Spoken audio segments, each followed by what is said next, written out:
Je suis Olivia Dorato, j'ai 26 ans, je suis monégasque, je viens d'ici, de Monaco, et je suis autrice, compositrice, interprète depuis que j'ai 9 ans. Depuis que je suis toute petite, je rêve que d'une chose, être une rockstar, que ma musique soit reconnue.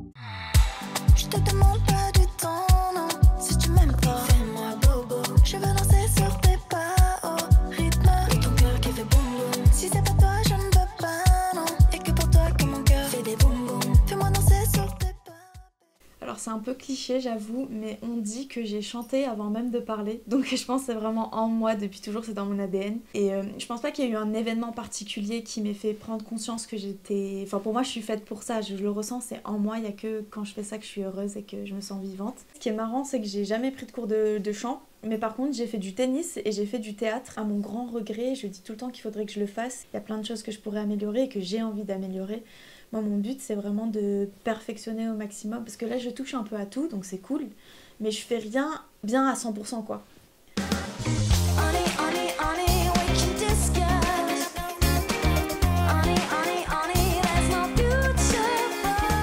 Mon père, dans ses amis musiciens qu'il avait, il avait un monsieur qui s'appelait François Descamps, qui a d'ailleurs ce studio-là. Un jour, il est venu manger à la maison, mon père lui a dit Olivia veut te chanter des chansons qu'elle a écrites. Donc je lui ai chanté, il m'a dit moi ça m'intéresse, donc lui il est ingé son. Il m'a dit ça m'intéresse, je veux bien l'enregistrer. Et c'est avec lui que j'ai fait mes 2 premiers albums. Et ensuite, niveau financier, c'est mes parents, ma famille m'ont toujours soutenue et c'est eux mes producteurs financiers. Donc il faut savoir que la musique ça coûte vraiment très très très cher. Il y a beaucoup de coûts pour peu de retour sur investissement, on va dire. Donc aujourd'hui, est-ce que je vis de ma musique? Non, pas encore. J'ai des retours bien évidemment, mais c'est très peu. Quand un stream Spotify, c'est 0,0027 centimes. Moi, je suis loin de faire 1 million de streams, donc voilà, c'est compliqué. J'ai un son sur Spotify, un de mes meilleurs morceaux qui s'appelle M100N, qui a été supprimé du jour au lendemain, je sais pas pourquoi. Mon son il commençait à bien streamer et tout, c'était incroyable, j'étais genre waouh c'est fou ce qui se passe, j'ai fait top Belgique dans le Spotify Belgique.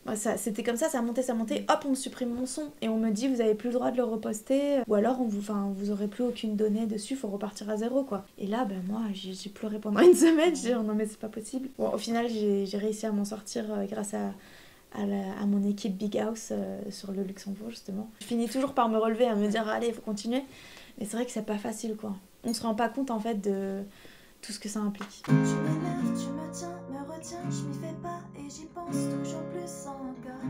Je peux pas rester, faut partir, je peux plus parler quand c'est pas là. C'est toxique même quand c'est pas là. Non. Mon inspiration elle vient de ma vie. Parce que pour moi c'est important de parler de choses que tu connais. D'ailleurs ce qui est marrant c'est que souvent j'ai plus d'inspiration quand je suis triste que quand je suis joyeuse. Quand je suis joyeuse je suis genre mais tu veux que je raconte quoi en fait. Que quand t'es un peu plus down et tout, je trouve que t'as plus matière à écrire. Quand je me regarde, je vois une personne que je voudrais pas être. J'ai pas le choix, parce que c'est moi. Apprendre à m'aimer, c'est la bataille de ma vie. Un de mes derniers singles qui s'appelle Pas Fan, ça parle justement du fait que j'ai du mal avec moi-même et à m'accepter et tout. Et pour moi c'était hyper dur d'en parler parce que moi je suis plutôt image positive sur les réseaux et tout, à toujours cheer up tout le monde et tout. Et là c'était vraiment ouvrir une part de moi et j'avais très peur parce que c'est offrir aux gens l'opportunité de m'attaquer encore plus.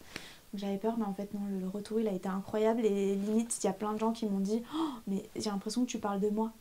Et donc du coup on s'est tenu la main et finalement je me suis rendu compte que c'est bien aussi de parler de ses faiblesses.